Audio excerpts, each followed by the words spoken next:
हमारे चैनल विश्व गुरु को सब्सक्राइब करें और घंटी के बटन को भी दबाएं ताकि हर वीडियो मिले आपको सबसे पहले। उस अमर वाणी का आपको कुछ अंश सुनाएंगे।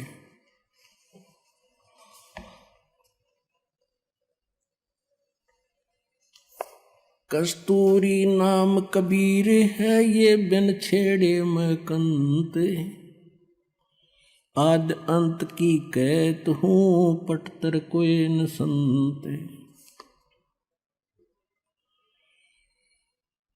कहते नैनो मद निरखत रहे वो अवगत नाम कबीर, बेड़ा पार लगाए हूँ सुरत सरोवर तीर।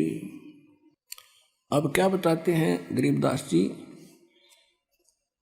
कहते नैनो मद निरखत रहे ये अवगत नाम कबीर, बेड़ा पार लगाए हूँ सुरत सरोवर तीर।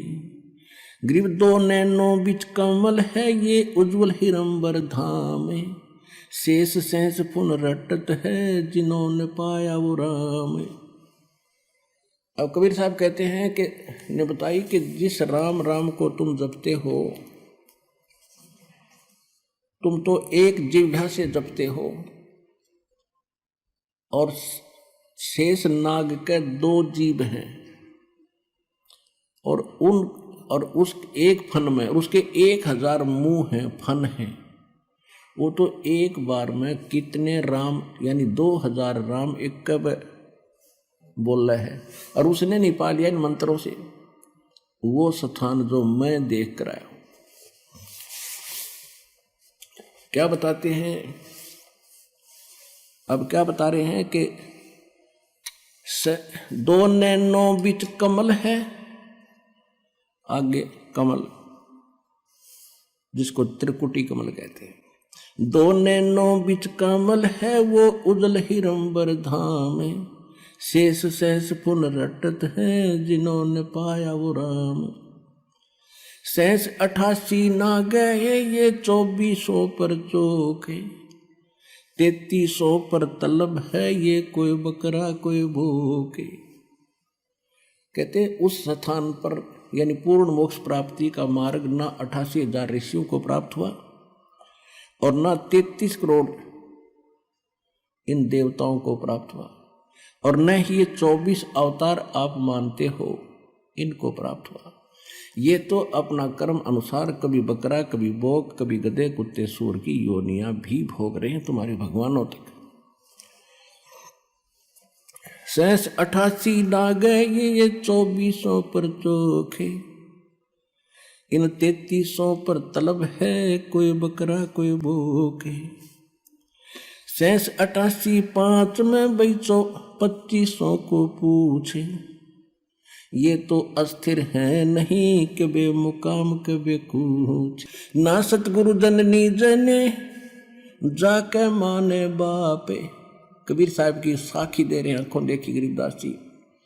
ये अभी तक मूर्ख बना रहे थे कि कबीर एक विधवा के ब्राह्मणी का हुआ था, उसको वो लज्जा के मारे कहीं उस कमल के फूल पर रखेगी फलान करिए।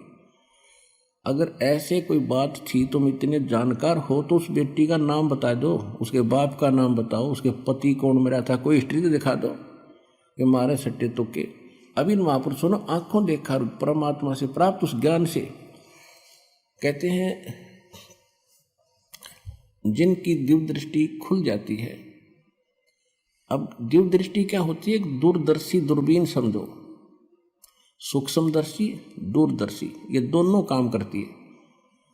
तो इसमें बहुत अंतर होता है। जैसे एक की रेंज तो होती है 100 फुट देख सके, एक की हम लोग 1000 फुट देख ले, एक देख ले नक्षत्रों को।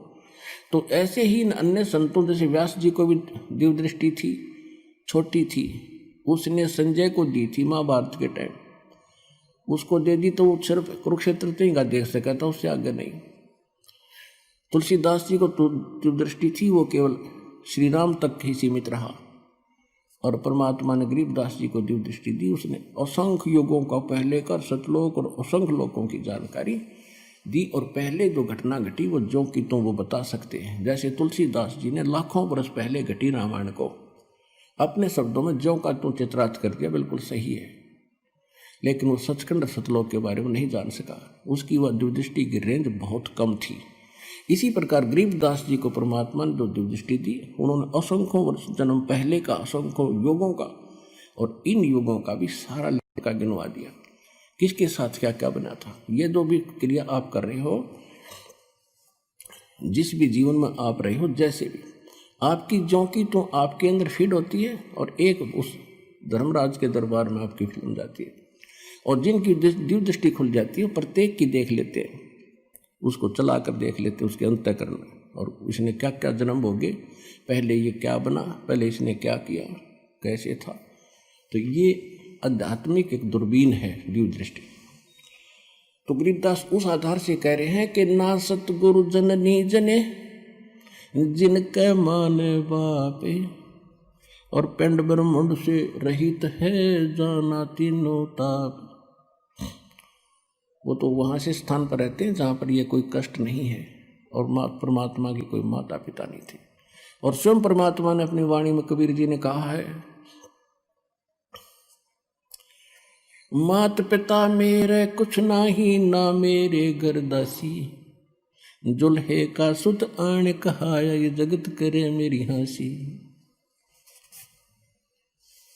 परमात्मा कहते हैं, ना मेरा जन्म ना गर्भ बसे, ना मेरा जन्म ना गर्भ बसेरा, मन बालक बन दिखलाया, काशी शहर नगर जल बिच डेरा, तहां जुलाए न पाया।